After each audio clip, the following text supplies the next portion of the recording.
खबर यूपी के आजमगढ़ से है, जहां पर आजमगढ़ पहुंचे ओम प्रकाश राजभर ने बीजेपी पर निकाली भड़ास।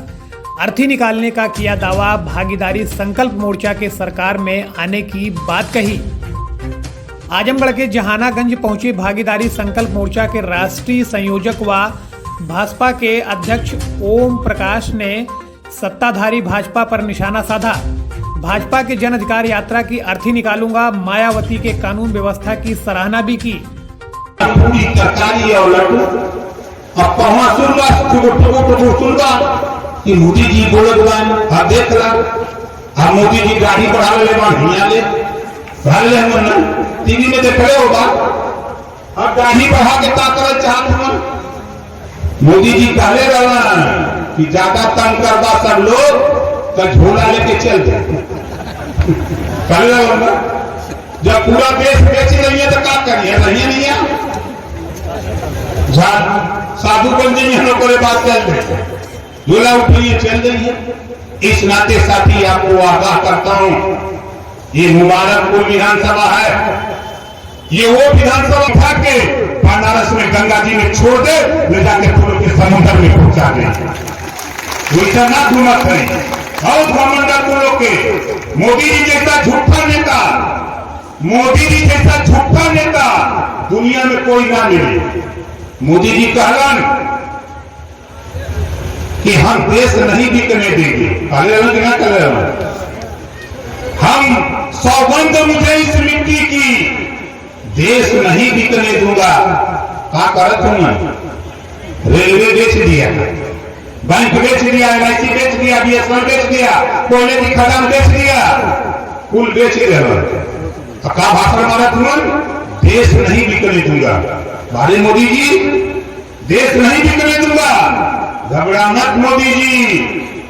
तो हर दवाई करे बजे ही ओम प्रकाश पैदा भर सोच रहा देश नहीं बिकने दूंगा। सबसे बड़ा गरीब, कमजोर, पिछड़े, दलित, वंचित समाज को रोजगार और नौकरी देने वाला विभाग रेलवे था, और मोदी जी चाय बेचते बेचते रेलवे स्टेशन पर बात कि हम चाय बेचे रहे। अरे चाय बेचे तू बेचे लगला। अब आपको विस्तार से बता दें, आजमगढ़ जिले में जनसभा को संबोधित करते हुए भागीदारी संकल्प मोर्चा के राष्ट्रीय संयोजक ओम प्रकाश राजभर ने अपने चिर परिचित अंदाज में जमकर भड़ास निकाली। 2022 के विधानसभा चुनाव को लेकर ओम प्रकाश राजभर ने सभा को संबोधित करते हुए भाजपा पर कई मुद्दों पर जमकर निशाना साधा। दलितों, पिछड़ों पर कहा कि आज़ादी के 75 वर्ष बाद भी बहुत सी ऐसी जातियां हैं जो अपने अधिकार से वंचित हैं, इनको लगातार जागृत किया जा रहा है। डॉक्टर भीमराव अंबेडकर ने संविधान में जो स्वतंत्रता, समता, बंधुत्व, न्याय की बात कही थी, इसके लिए हम सभी को लड़ना होगा। भाजपा पर निशाना साधते हुए भागीदारी संयुक्त मोर्चा के संयोजक ने कहा कि भाजपा के जन अधिकार यात्रा की अर्थी निकालकर शमशान घाट तक पहुंचाऊंगा। भाजपा ने ओम प्रकाश राजभर के साथ ही पिछड़ों को भी धोखा देने का काम किया है। ओम प्रकाश राजभर ने कहा कि भागीदारी संयुक्त मोर्चा प्रदेश की सभी 403 विधानसभा सीटों पर चुनाव लड़ेगा। 10 दलों के साथ समझौता हो चुका है और लगातार प्रदेश के सभी जनपदों का दौरा कर जोड़ने का कार्य किया जा रहा है। भागीदारी संयुक्त मोर्चा के संयोजक ओम प्रकाश राजभर ने कहा कि कांग्रेस ने जो भी चीजें देश के लिए बनाई, प्रधानमंत्री नरेंद्र मोदी उन संपत्तियों को लगातार बेचने का काम कर रहे हैं। प्रदेश में मायावती के कार्यकाल में लॉ एंड ऑर्डर की सराहना करते हुए कहा कि मायावती के कार्यकाल में प्रदेश की कानून व्यवस्था दुरुस्त थी।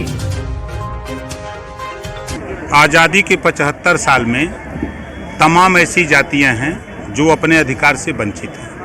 शायद नाम बतावें तो आप लोग भी पहली बार सुनेंगे। बंजारा, खंगार, आरक, अर्कबंसी, नाई, गोंड, पाल, प्रजापति, बिंद, कीवट, मल्ला, माझी, मझवार, चौहान, तमाम ऐसी जातियां हैं आज भी अपने अधिकार से वंचित हैं। तो इनको जागृत किया जा रहा है कि आप जागो। बाबा साहब डॉक्टर अम्बेडकर जी ने संविधान के पहले पन्ने पे लिखा है समता, स्वतंत्रता, बंधुत्व और न्याय। तो तेरे साथ अन्याय हो रहा है, न्याय के लिए लड़ो। तेरा अधिकार सुरक्षित है, बाबा साहब डॉक्टर अम्बेडकर ने संविधान में सुरक्षित किया है, उसके लिए आप लड़ो। इस बात का संदेश हम लोग पूरे 75 जिले में हम लोग दे रहे हैं। सर आपने कहा था 2022 में बीजेपी 4 कंधों पे जाएगी, उस पर सर मुकदमा की तैयारी होगी, सर उस पर क्या?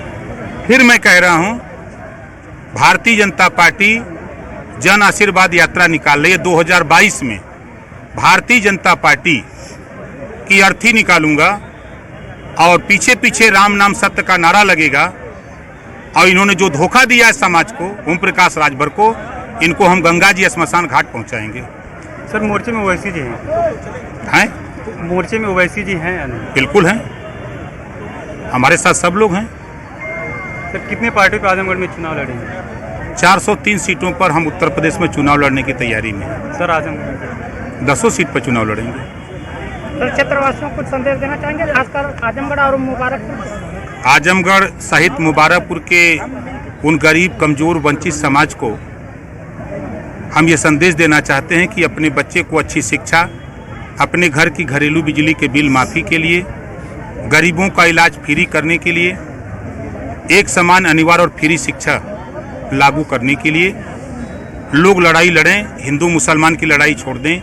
मंदिर मस्जिद की लड़ाई से कुछ नहीं मिलेगा, भारत पाकिस्तान तालिबान से कुछ नहीं मिलेगा। ये सिर्फ नेता हासिल कर सकते हैं। अब तक जितने भी दंगे हुए हैं, उस दंगे में सिर्फ गरीब कमजोर मारा गया है, एक भी नेता नहीं मारा गया है। सर कभी अखिलेश यादव की तारीफ करी, कभी मायावती, कभी कांग्रेस की, स्वतंत्र देव से मिलना। सर जनता कंफ्यूज है कि आप किस पार्टी से गठबंधन करना चाहते हैं, किसके साथ? हमारा तो भागीदारी संकल्प मोर्चा खुद है। हम 10 दलों का गठबंधन कर चुके हैं। काम की जब प्रशंसा होती है, बात पूछा जाता है, तो मैं आज फिर कह रहा हूँ, देश में कांग्रेस ने जो किया वो किसी पार्टी ने अब तक नहीं किया। 7 साल से मोदी जी हैं, कांग्रेस की बनाई हुई संपत्ति बेच रहे हैं। तो कांग्रेस की तारीफ करें कि मोदी की तारीफ करें? अगर उत्तर प्रदेश की बात करिए तो जो लायन ऑर्डर मायावती के राज्य में था वो किसी के राज्य में नहीं था, तो मायावती की तारीफ कर। आजमगढ़ से संवाददाता संदीप श्रीवास्तव की रिपोर्ट, निगाहें इंडिया न्यूज के लिए। हमारी खबरें सबसे पहले पाने के लिए फेसबुक पर हमें फॉलो करें, यूट्यूब पर हमें सब्सक्राइब करें। देखते रहिए निगाहें इंडिया न्यूज, हर खबर पर पैनी नजर। निगाहें इंडिया न्यूज, हर खबर पर पैनी नजर।